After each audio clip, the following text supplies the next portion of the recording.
welcome to the Kitabi Karwan podcast.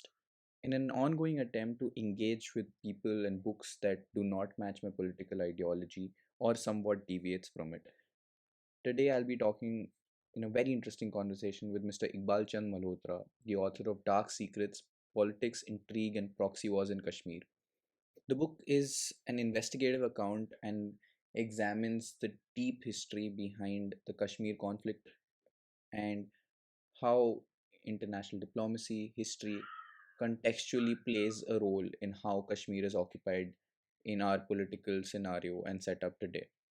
Without giving much away, let's jump right into the interview. Hi Iqbal, welcome to the Kitabi Karwan podcast. I'm so glad to have you here.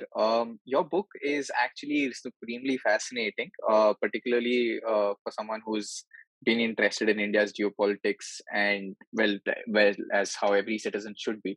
But before we jump into the podcast, I would want to give you about like a minute to just talk about your book and just tell us what the book exactly deals with and talks about. Thank you, Siddharth, and thank you for having me on your show.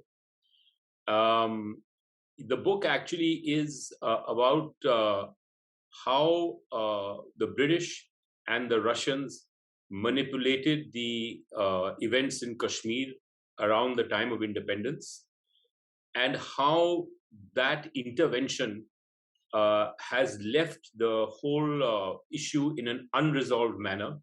And it has had repercussions that are continuing through today, and it has affected the politics of our country and the economy of our country. And it seems to be an unending story that doesn't have any immediate end in sight. So that's what this book is all about, to actually get to the truth that was hidden under layers of, shall we say, untruths or propaganda or deceit, so that people were kind of deluded into believing a reality that was not the reality. And my story is against the conventional wisdom. And therefore, it may be unpalatable, or it may sound extremely like a fantasy to others, but it is very much couched in reality, and it's very close to the truth of what actually transpired. All I've done is to, really look at patterns of parallel events at the time of independence and join the dots to actually ascertain, because there were a number of questions that were unanswered, and people accepted them at face value as remaining unanswered.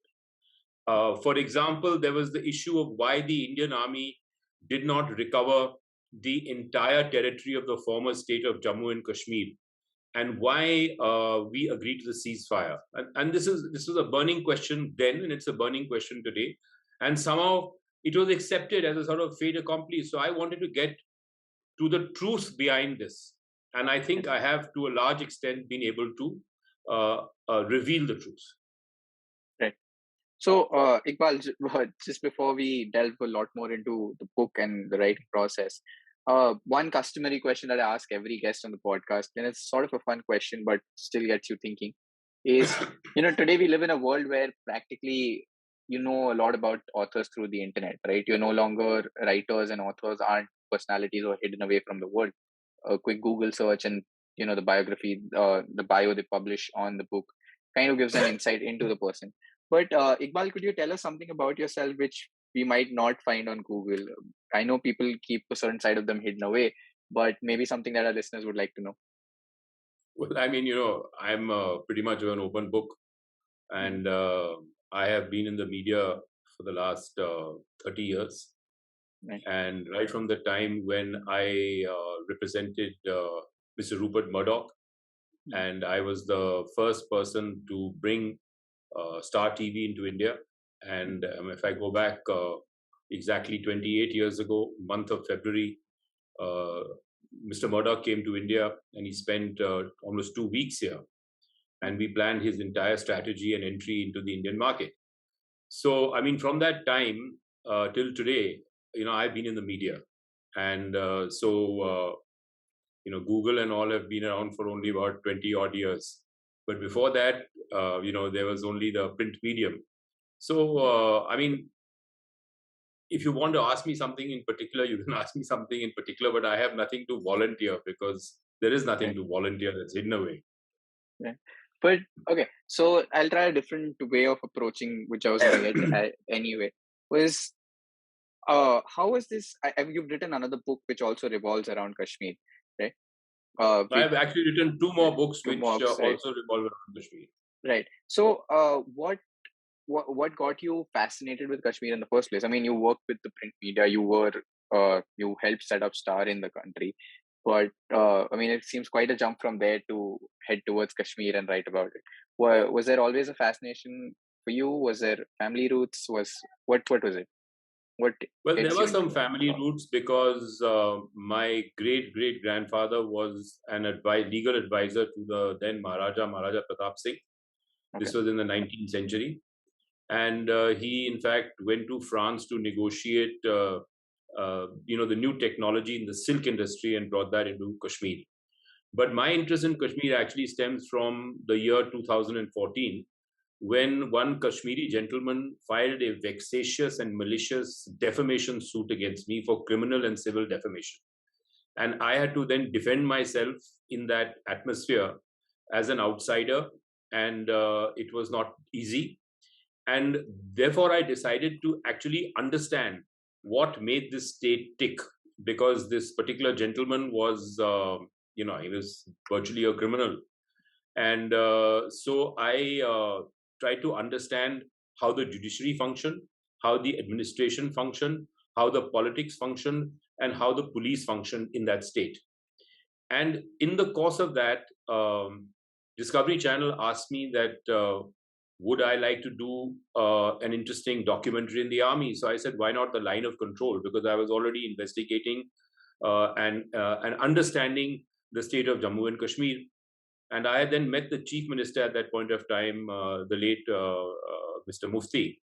And so I said, we want to shoot in your state. So he said, you're most welcome. So I did a film for Discovery Channel in 2014 on The Line of Control. And then the next year, I did a film on the Siachen Glacier, and these were path-breaking films, political feature documentaries on the reasons why we were in Siachen and the reasons why the Line of Control came into being. And then a year later, Times Now commissioned me to make 6 one-hour films on the story of Jammu and Kashmir as to what actually transpired in the creation of the accession of the state to India, and thereafter the whole insurgency and everything else. And during the course of that, I came across a lot of material that couldn't be transformed into a film or into a series, OTT series, because it would cost money to reenact all of it because there was no video footage available. Right. So my friend Maruf Raza, who also worked with me on those 6 films, he then suggested that why don't we write a book together on Kashmir, on the true story of Kashmir.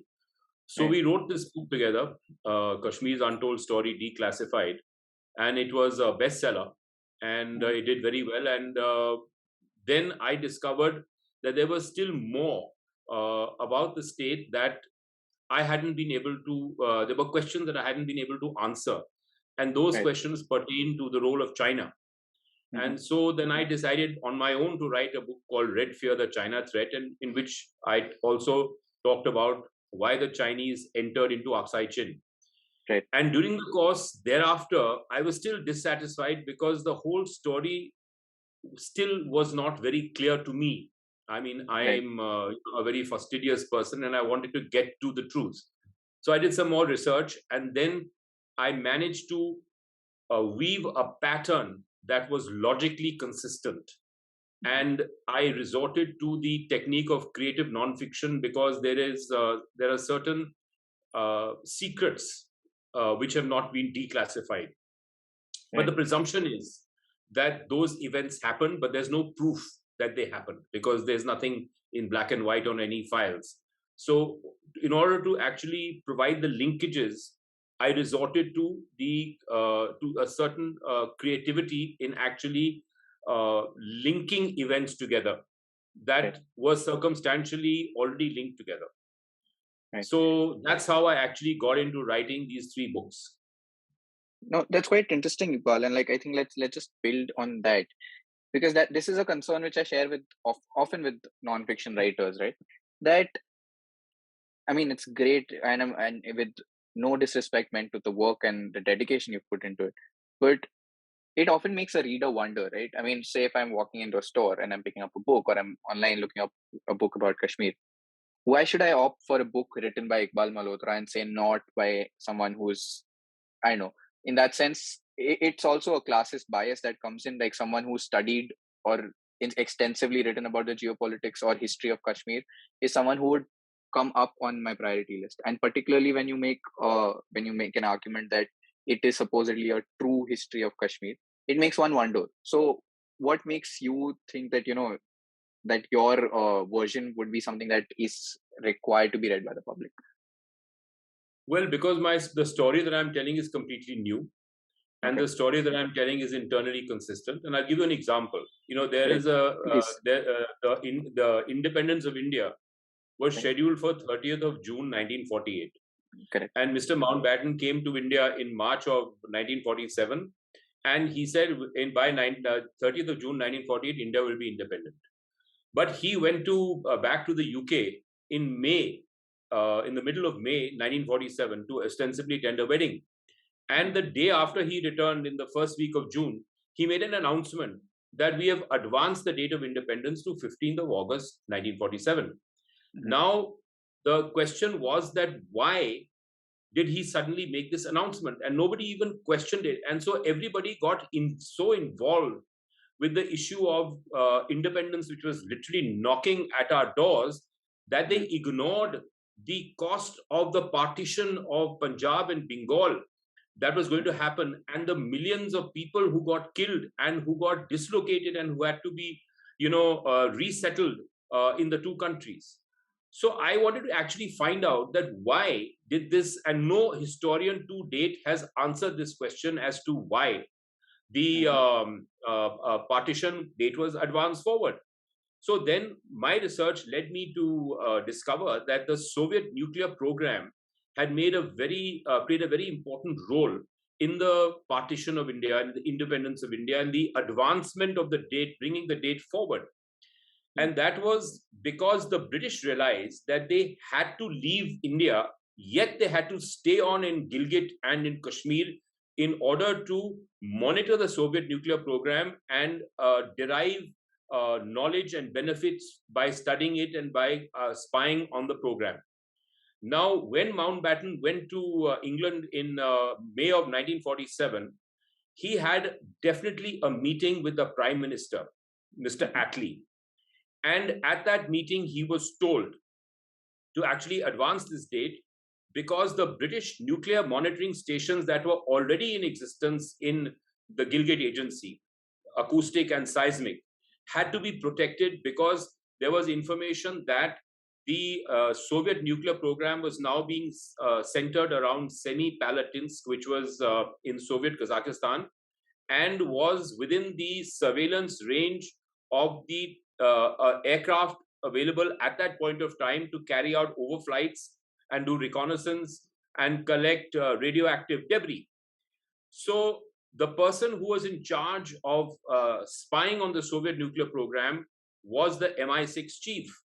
Now, obviously, a meeting between Mountbatten and Attlee, the Prime Minister of Britain, and the MI6 chief was not going to be recorded on the books because these meetings are never recorded, and they're highly classified.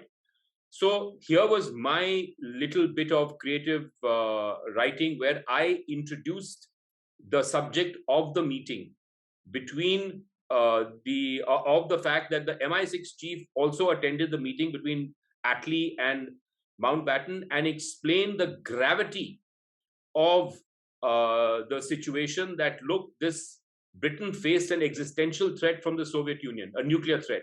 And the Americans had shut the British out of the nuclear race. They were not going to willing to share the technology with Britain.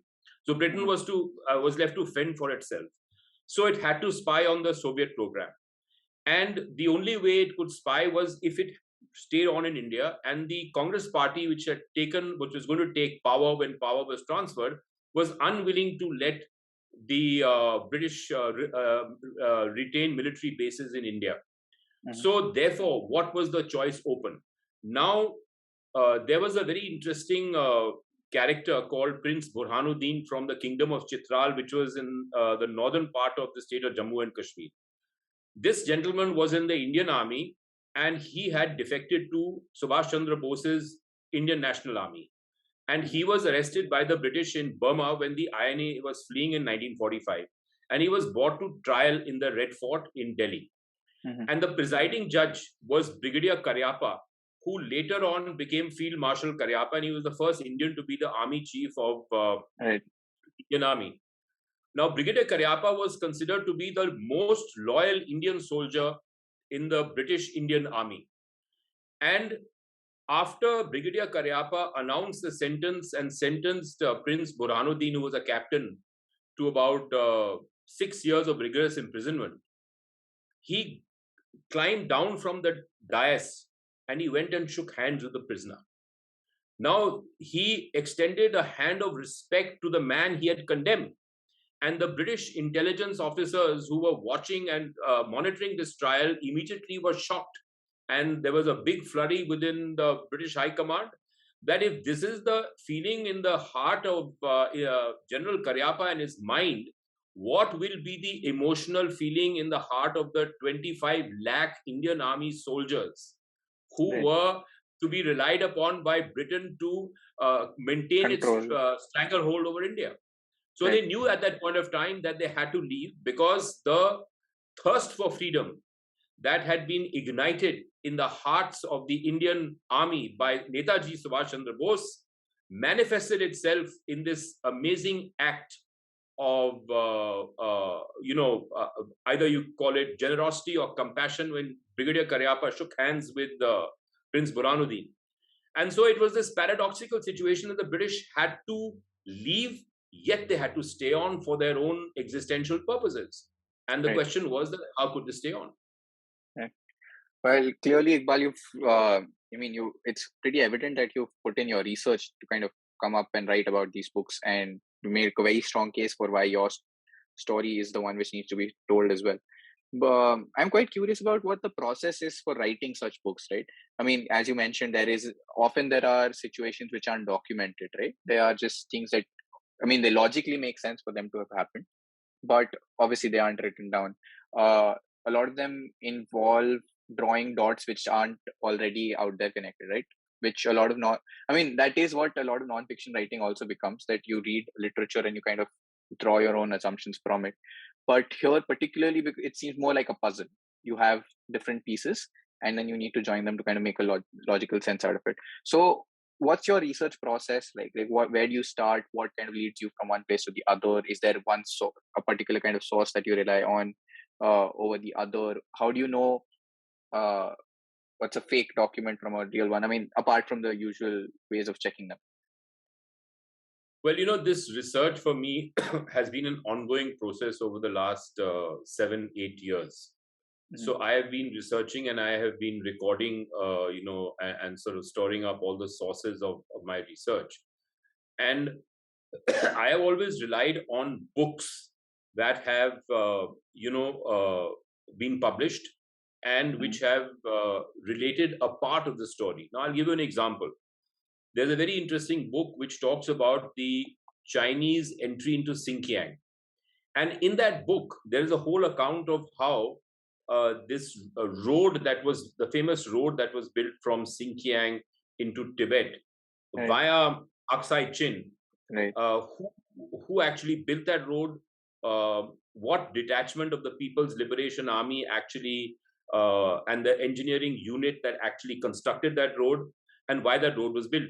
Now, it's very interesting that people say that the Chinese had to build a road into Tibet because they had to conquer Tibet. Now, it's pretty interesting. I have traveled 1,600 kilometers in Tibet. And I did this 20 years ago when I went on a pilgrimage to Mount Kailash. And I discovered that hardly 5% of the population of Tibet lived in Western Tibet. So assuming the population was around 4 to 5 million in 1949, 5% is about 2.5 lakhs people living in Western Tibet. Now, Tibet was a big country at that point of time. Now, of course, it's been nibbled and salami sliced and absorbed into China. So why would Mao, there were no roads and who was sitting far off in Beijing, why would he want to enter into Western Tibet when 90% of the Tibetan population was in Eastern Tibet and the capital was in Lhasa, which was about 1,800 kilometers away, and there were no roads. So, I mean, why would that man want to build a road into an uninhabited desert area where there were hardly anybody staying and say that, he's conquered Tibet, because 1,800 kilometers is a vast distance. And tomorrow the Tibetans could have been armed by anybody else and defended the territory and said, okay, 5% is gone, it's okay, no problem. So there must have been a logic behind it. And the logic was that that road had to be built through Aksai Chin into Tibet, because where the road ended in a place called Gartok, Gartok or Yatung, I can't remember the name of the place. There was an Indian Army detachment that had been based there since 1902 to protect India's trading interests, and there was a company of troops. And I had met the man who was the last commanding officer of that company, a gentleman called Major Krishnatri. And he said we were based there. Now the Russians are very worried that the Indian army could be sending reconnaissance missions to spy on the uranium mining that they were doing in Aksai Chin. And the road was built to facilitate the transportation by road of the uranium ore to nearby Tajikistan. That was the only way to transport it. And the Russians had to weaponize their nuclear program, and they needed a lot of uranium because their process of converting uranium ore into a bomb was 8 times more inefficient than the American process. So I discovered the fact that this road was constructed, and then I went through other books that were written about the nuclear spying that was being done by the CIA in 1947 in Xinjiang, and that they were using local Yugirs to spy on the Soviet nuclear program. And I pieced together this entire story from different sources. So it was nothing flaky. There were no, obscure journals or write-ups on the net, but these were all credible sources of books published by established academics who had looked at a part of the story, and that part of the story, joined with other parts of other stories written by other academics, published in other books, then formed a matrix. Yeah. And from that matrix, I was able to piece together my narrative because I had an overview. I was looking at it from the top, and having a top angle view of what was happening, as we say in the film business. It gave me the ability to actually then gain a wider perspective and then weave the whole story together. Right. Well, Iqbal, now it's actually interesting how you mentioned this anecdote of how you, when you were in Tibet and you kind of figured out a very minuscule population lives there. Because the way you pointed out, you described your research with this anecdote, it kind of stresses the fact that there are way too many such things that you must have come across or researched, right? So what I'm actually curious about is your writing process as well, right? Because you find writers or authors who can, but I mean, this often happens for fiction writers who kind of have that stroke of inspiration and this is sit down and write. But most non-fiction writers kind of have a much more structured approach. And particularly with something that you mentioned, it sounds way more chaotic than any other kind of non-fiction writing would be. So what's your writing process like? Is it a continuous thing? You kind of schedule a time for it? How does it go about? Well, interestingly, Siddharth, I'm a filmmaker. I've produced 500 hours of programming and have myself directed about 15 feature documentaries. So I first visualize what I'm thinking about. So it's a visual process.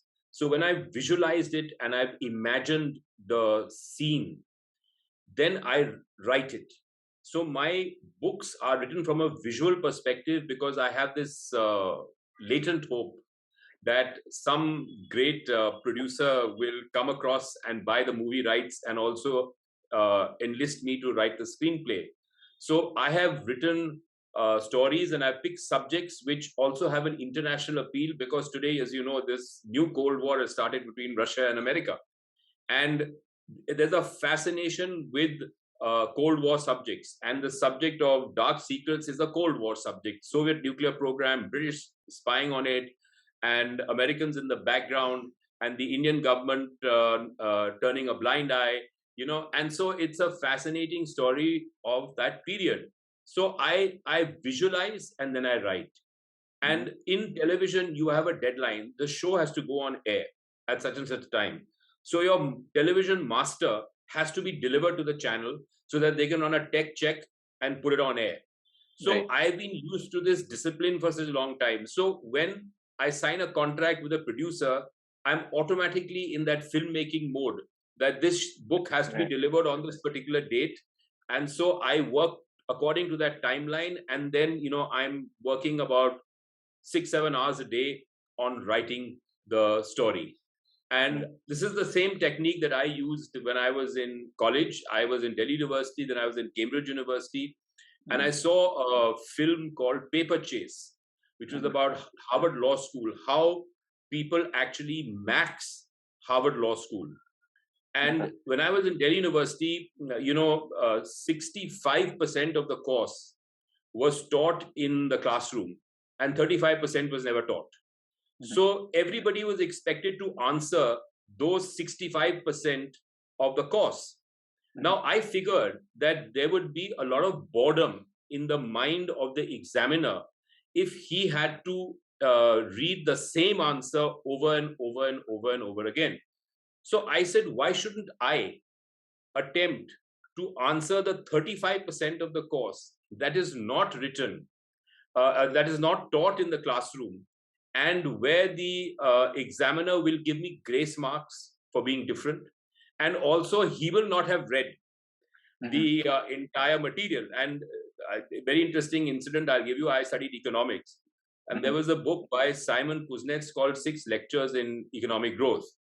And I once attended a class, I don't want to name the professor in my college, and he was giving a lecture on Simon Kuznets' 6 Lectures in Economic Growth. Everybody was furiously writing away. So I also began to write. And while I was writing, I heard this man say, so and so, comma, semicolon, colon, full stop, inverted commas begin, inverted commas close. I said, what is all this happening? So I went back home and I looked at that lecture and compared it with Simon Kuznets' lecture. And I found that this gentleman had memorized the whole thing, what we used to call rattafication. And he was speaking out, comma, full stop, everything. I said, what is he teaching us? He's not even analyzed anything. So I began to study that bit of the course. So when I went to England, I had a professor who used to do my supervisions, who was a Sardarji. And he was Dr. Ajit Singh, very famous economist, who'd actually gone from Punjab University to the University of Southern California and then to Berkeley. And he spoke English with a Tex-Mex accent. So it was quite fascinating to hear him speak. Right. And he told me, he tore up my first supervision and threw it in the fireplace. And he said, listen, unlearn everything you learned in India. And remember, here, we don't read what other people have written about somebody. We read what that somebody has written himself. So go back to first principles, use your brain, and develop an analytical ability to analyze a question and figure out what would be the answer to it. Otherwise, this system is going to chew you up and throw you out, and you're not going to progress here. So I was very perturbed by it, and because I had stood fourth in Delhi University, I was first in Sri Ram College, and here my work was torn to shreds. So I then unlearned everything I learned in India, and I then maxed in Cambridge. I got a first, and I'm eternally grateful to Dr. Ajit Singh, because he taught me how to think, and that is helping me and helped me today, and it has been my most potent weapon in writing these books. And even when Dr. Ajit Singh, died, I went to attend his funeral because, he was my guru Mm. and he gave me the enlightenment. And I am an author because he taught me how to think. And that lesson actually has helped me today and is still helping me in my writing. Oh, that's quite a story actually, Iqbal. It's very fascinating, and yeah, I completely agree. I mean, there are some professors you'll meet who will change the way you kind of approach things in life and the way you do things, and you'll be eternally grateful to them. Just to head towards the end of our podcast because we are running out of time. I have one quick question, couple of quick questions actually for you. Uh, I mean, it's pretty obvious that you love to read a lot, and I think it'll be a sin to ask you to name some of your favorite books because I don't think any reader should ever be asked to do that.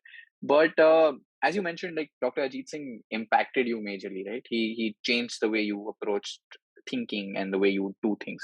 Have there been any books, whether fiction or non-fiction, that you've come across in your life which have shaped you in that sense or have impacted what you do? Well, I'll tell you, I have read a lot of fiction, Hmm. and one of my favorite authors has been John le Carre. Hmm. Who writes. He died about a couple of years ago, and he has written a number of Cold War spy stories about the British and the Russians. And I was very influenced by his writing and by his plot that he has actually woven together. Right. And then I've read Dr. Zhivago, which is a fascinating book, and I've read War and Peace, uh, also again a fascinating book. And I have seen countless movies and television shows and read thousands of books in my time. So I mean, it's all a mixture of all of that. But basically, it's the bequest granted to me by my professor, Dr. Ajit Singh, that's taught me how to structure. So when Right. I read and I'm looking through research material also, I'm sifting through it, and 90% I'm discarding, and 10% that is of importance, I record, I keep aside, and I note. So I look at history like that because history has a bias, and the bias is in the writing of the person who has recorded that his particular history, and it's very difficult to go into what made that person have a bias this way or that way. So it's best Right. to look at a range of options and then sift what you need through that, and then use that. Right. Right. Well, Iqbal, unfortunately, we're towards the end of our podcast. So, just one quick question before I let you go. What's next from you? Can we assume there's some other book coming up, a documentary? What's more on the line? Well, I've got two very interesting projects lined up. One is a movie script Okay. for someone who wants to write a story, a war story. Hmm. And the other is a book on Afghanistan, which is very close to my heart because I've done a number of films over there, and which basically is about why the Pakistanis created the Taliban to enter Afghanistan in 1995 and what was their motive behind it and how they actually went about it.